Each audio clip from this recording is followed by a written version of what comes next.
రీసెంట్గా తమిళనాడు ప్రభుత్వం ప్రాజెక్ట్ నీలగిరి తార్ని లాంచ్ చేస్తుంది. ప్రాజెక్ట్ నీలగిరి తార్ ద్వారా 25 కోట్లు వెచ్చించి 2022 నుంచి 2027 సంవత్సరం మధ్య ఒక ప్రణాళికాబద్ధంగా నీలగిరి తార్స్ను కాపాడేందుకు తమిళనాడు ప్రభుత్వం ప్రయత్నిస్తోంది. తమిళనాడులో నీలగిరి తార్ అనేది రాష్ట్ర జంతువు, స్టేట్ ఎనిమల్ కాబట్టి అక్కడ చాలా ప్రయారిటీ ఉంటుంది. ఈ నీలగిరి తార్ అనేది వెస్ట్రన్ ఘాట్స్లో నీలగిరి పర్వతాలకి ఎండమిక్ అన్నమాట. ఇది IUCN international union for conservation of nature and natural రిసోర్స్లో ఎండేంజర్డ్ లిస్ట్లో ఉందన్నమాట. మన ఇండియాలో వైల్డ్ లైఫ్ కన్జర్వేషన్ యాక్ట్ 1972 ప్రకారం ఇది షెడ్యూల్ 1 స్పీసీస్గా గుర్తింపబడింది. షెడ్యూల్ 1 అంటే మనం పులికి ఎంత సంరక్షణ ఇస్తామో అంత సంరక్షణ. నీలగిరి తార్ని చంపేసిన, నీలగిరి తార్ని వేటాడి దానికి హాని కలిగించిన సీరియస్ పెనాల్టీస్, పనిష్మెంట్స్ ఉంటాయన్నమాట. షెడ్యూల్ 1 స్పీసీస్కి ఆ రకమైన ప్రొటెక్షన్ ఉంటుంది.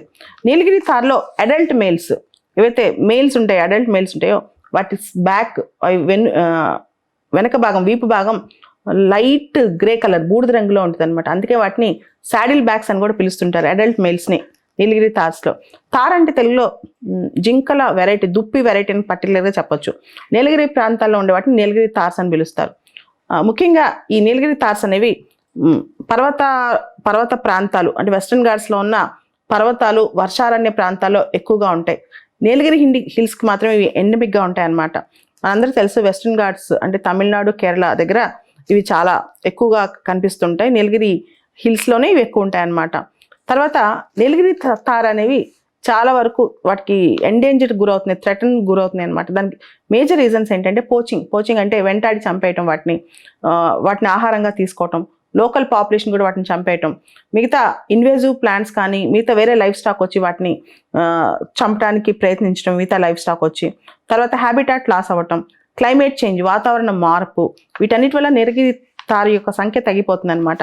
ముఖ్యంగా నీలగిరి తార్ అనేది ముకుర్తి నేషనల్ పార్క్ దగ్గర ఎక్కువ ఉంటాయి. ముకుర్తి నేషనల్ పార్క్ తమిళనాడులో north west part of Tamil Nadu, అంటే వాయువ్య దిశగా ఉంటుంది. వెస్ట్రన్ ఘాట్స్ ప్రాంతంలో తమిళనాడులో వాయువ్య దిశ అనమాట, north west of Tamil Nadu.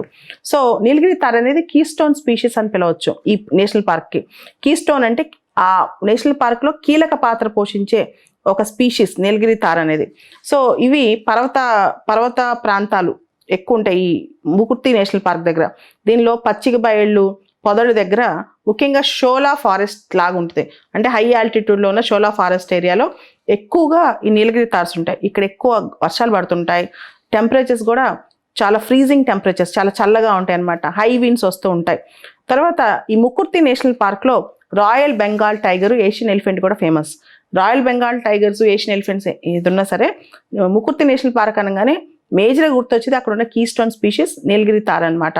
So Nilgiri తార్ ఎక్కువగా ఉండే స్పీషీస్ ఉన్న ప్రాంతం కాబట్టి ఇంతకుముందు ఈ ముకుర్తి నేషనల్ పార్క్ని నీలగిరి తార్ నేషనల్ పార్క్ అని పిలిచేవాళ్ళు. తర్వాత దానికి ముకుర్తి అని పేరు పెట్టారు. సో ఈ ముకుర్తి నేషనల్ పార్క్ నీలగిరి బయోస్ఫియర్ రిజర్వ్లో భాగంగా ఉంది. లాస్ట్ ఇయర్ అంతకు ముందు ఇయర్ ఒక క్వశ్చన్ వచ్చింది, అగస్తమలై బయోస్ఫియర్ రిజర్వ్ గురించి, దానిలో ఏమేమి ఉన్నాయి లోపల అని చెప్పి అడిగారు క్వశ్చన్. అలానే నీలగిరి బయోస్ఫియర్ రిజర్వ్లో ఏమేమి నేషనల్ పార్క్స్ కానీ శాంక్చురీస్ కానీ ఇవన్నీ ఉన్నాయని క్వశ్చన్ రావచ్చు. సో నీలగిరి బయోస్ఫియర్ రిజర్వ్లో Mudumalai wildlife sanctuary, Bandipur national park, Nagarhole national park, Wayanad wildlife sanctuary, silent valley ఇవన్నీ కూడా ఉన్నాయన్నమాట. రెండోది ఈ నీలగిరీస్ అనే పర్వత ప్రాంతాలు కర్ణాటక, కేరళ, తమిళనాడు వెస్ట్రన్ ఘాట్స్లో భాగంగా ఉంటాయన్నమాట. కర్ణాటకలో, కేరళలో, తమిళనాడులో. దీనికి సంబంధించి నీలగిరి తార్ గురించి పూర్తి సమాచారం తెలుసుకుంటే మనకి ప్రిలిమ్స్లో ఎగ్జామ్లో క్వశ్చన్ రావచ్చు. అలానే umbrella species, foundation species, flagship species, indicator species, keystone species, వీటి డిఫరెన్స్ తెలుసుకుంటే కూడా మంచిది. సహజంగా జీవ వైవిధ్యం కోల్పోవడానికి, ఏదైనా జీవి అంతరించిపోవడానికి కొన్ని కారణాలు ఉంటాయి. వాటినే ఈవిల్ క్వార్టెట్ అంటాం. అంటే ప్రధానంగా 4 కారణాలు ఉంటాయి. ఒకటి హ్యాబిటాట్ లాస్, సహజంగా వాటి ఆవాసాలు కోల్పోవటం.